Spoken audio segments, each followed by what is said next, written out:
Oh, yeah, part 2.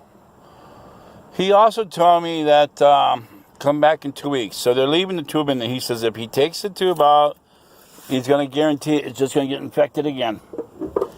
He says the infection gotten better. The infection gotten better. He said, good thing that is that, we cleared up the infection. We cleared up the infection.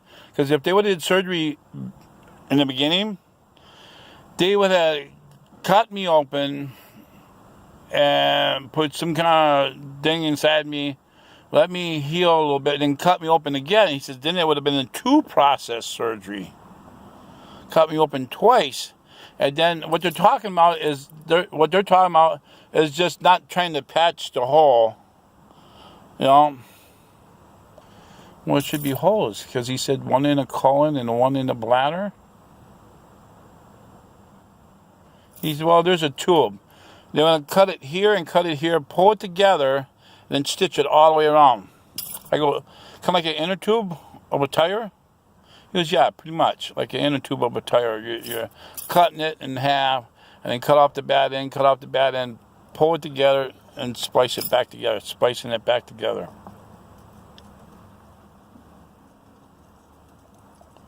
Now I can see why I'm going to be off for 8 to 6 weeks or 6 to 8 weeks.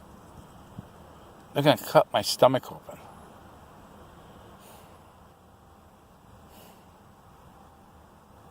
But he said it is getting better.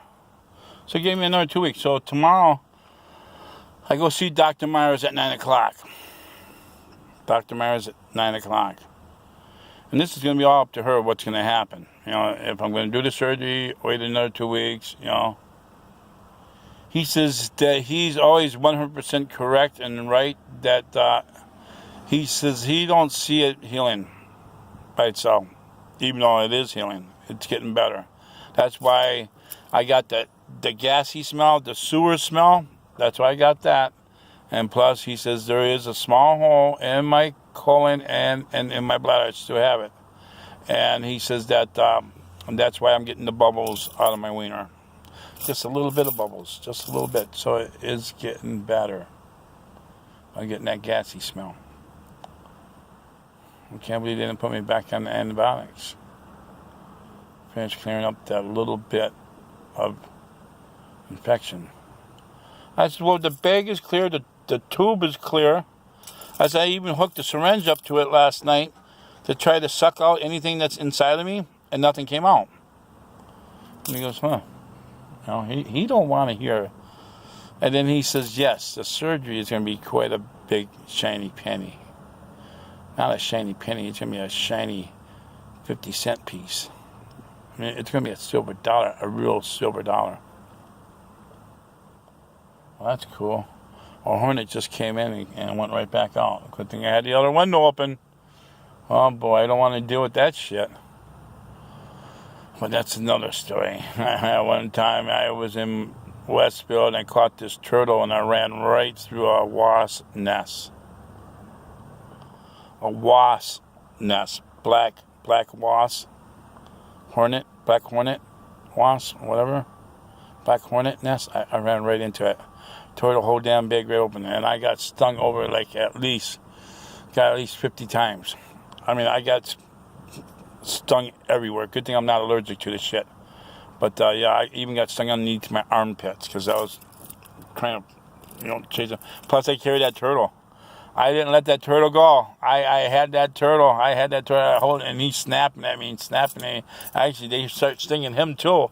And he pulled his head in the shell, so it's a good thing. He pulled his head in the shell, so when I held him up in the air, trying to, it's like, oh my God, and going right through these bushes and that, and oh my God, everywhere. Then when I got up on top by the road and I sat him down, carried him up by his turtle, I kept him for a pet.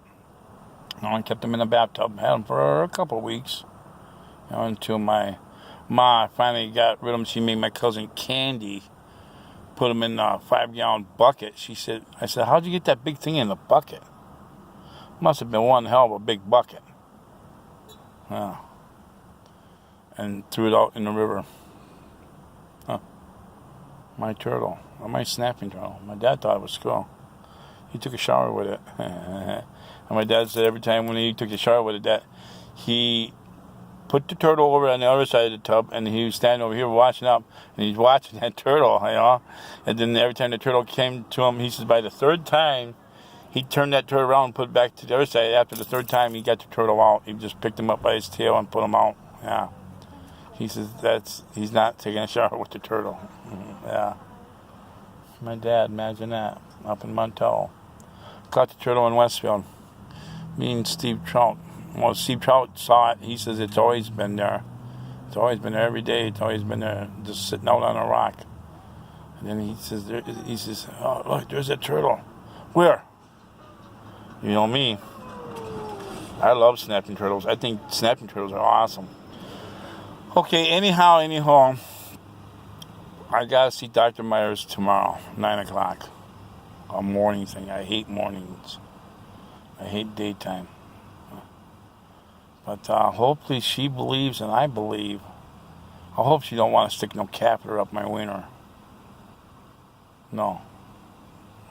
And she'll probably say, oh, that's the only way to come to heal. And he said, I don't even know what his name is, but he said if she suggests anything, that he highly recommends me listening to her. Stick a catheter up me. I am not having no catheter up my wiener for another 2 weeks. No way. No. Well, then she's going to suggest doing the surgery.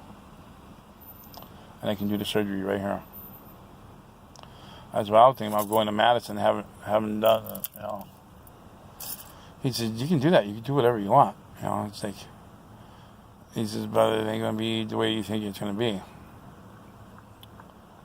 But yeah, he said it's going to be one hell of a bill. And he says, well, are you working? I'm like, no, I'm not working. I'm not going to work with this tube in my gut. And I says, even if I do work, that would cut off my Badger care. I lose my Badger care, I'm going to be stuck with this doctor bill. I can't afford this doctor bill. Especially if they do surgery. And see how I said if? Okay, YouTube, subscribe, see you later. I ain't laughing now. Bye.